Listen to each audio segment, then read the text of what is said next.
Student, in previous lecture we studied the congruence triangles.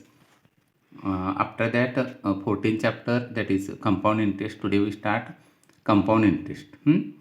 In that first one we study the definition of interest, that is meaning of simple interest. In that, a person takes a loan from institutes like bank or patpedi with fixed rate of interest. म्हणजे काय, एखादी व्यक्ती कर्ज घेते एखाद्या पतसंस्थेकडून किंवा बँकेकडून पेढीकडून with a fix rate of interest. काही ठराविक व्याजदराने कर्ज घेते. After stipulated time he repays the loan with some more money. The additional money paid is called interest. आणि काही पिरियड झाल्यानंतर काही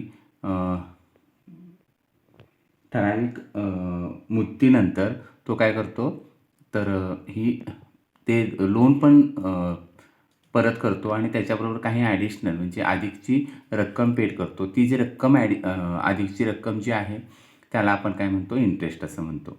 in this the formula for interest I that is I is equal to PNR upon 100. म्हणजे PNR upon 100.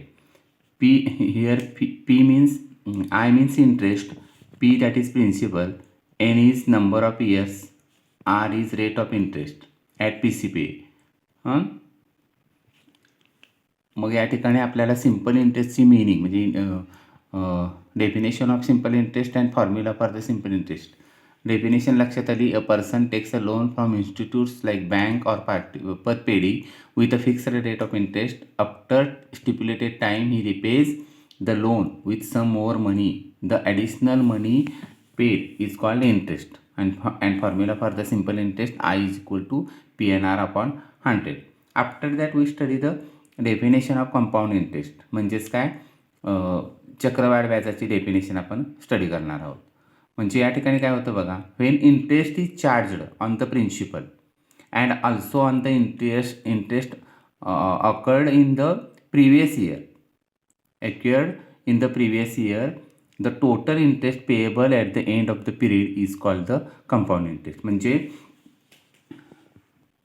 चक्रवाढ व्याज काय त्याला कशाला म्हणतात, तर व्हेन इंटरेस्ट चार्ज केला जातो आहे प्रिन्सिपलवरती आणि त्याचबरोबर and also on the interest accrued in the previous year. आणि इंटरेस्ट मागच्या वर्षीच्या ह्याच्यावर सुद्धा इंटरेस्टवरती प्रिवियस इयरच्या प्रिन्सिपलवरती सुद्धा इंटरेस्ट ॲडिट केला जातो. तर total interest payable at the end of the period, आणि टोटल सगळा इंटरेस्ट ॲट द शेवटच्या पिरियडमध्ये तो पे केला जातो, त्याला आपण काय म्हणतो, compound interest. Here the formula for finding the amount by compound interest, that is A is equal to P into bracket 1 plus R upon 100 bracket test to N.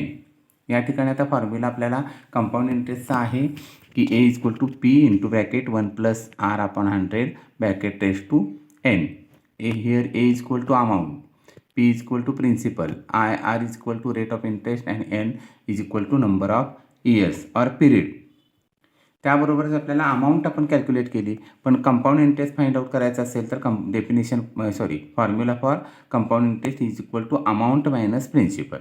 आपण अमाऊंट फाइंड आउट केली हेच formula वापरून, A is equal to P into bracket 1 plus R upon 100 bracket test to N.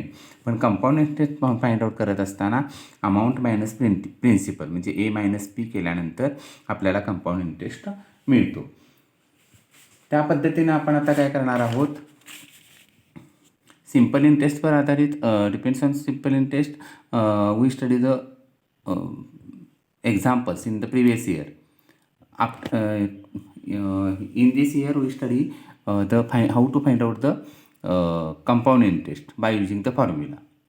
Here one example, find the amount and compound interest. Here काय दिले, P is equal to 9,000 rupees, R is equal to 10%, N is equal to 9,000, R is equal to 10% and N is equal to 2 years. By using the formula for amount by the compound interest, A is equal to P 1 plus R upon 100 bracket test to N. मग या ठिकाणी फक्त put the values given values in this formula. A find out करायचा आहे. A is equal to P that is 9000 into bracket 1 plus r upon 100. r is 10% and n is bracket is to 2. आता या ठिकाणी काय केलं, a is equal to 9000, 10 into 1 sorry 100 into 1 that is 100, 100 plus 10 that is 110, denominator 100 bracket is to 2. म्हणजेच काय आपण इथे लिहिणार, a is equal to 9000 into 1 denominator 110 denominator 100 bracket to 2 आहे, म्हणजे याचा स्क्वेअर आहे. Therefore 110 denominator 100 is multiplied by 110 denominator 100. 2 वेळा याचा मल्टिप्लिकेशन करायचं. मग या ठिकाणी काय होतं, 0 0 कॅन्सल होणार, 0 0 कॅन्सल होणार, इथलं एक 0 इथलं एक 0, हे दोन्ही 0 या 9000मधले कॅन्सल होणार. Remaining is 90 multiply by 11 multiply by 11. 90 multiply by 11 multiply by 11 that is 121. 90 multiplied by 121, a is equal to 10,890 rupees. Amount is equal to, here amount is equal to 10,890 rupees. In this, after that find out the compound interest. Compound interest formula for compound interest is equal to a minus p, that is amount minus principal. Here amount is find out and principal is given in the example. 10,890 minus 9,000 is equal to 1,890. Compound interest is equal to 1,890. Therefore, final answer is compound interest 1,890 rupees and amount is 10,890 rupees. After that, you find out, you solve the practice set 14.1 in your notebook. Thank you.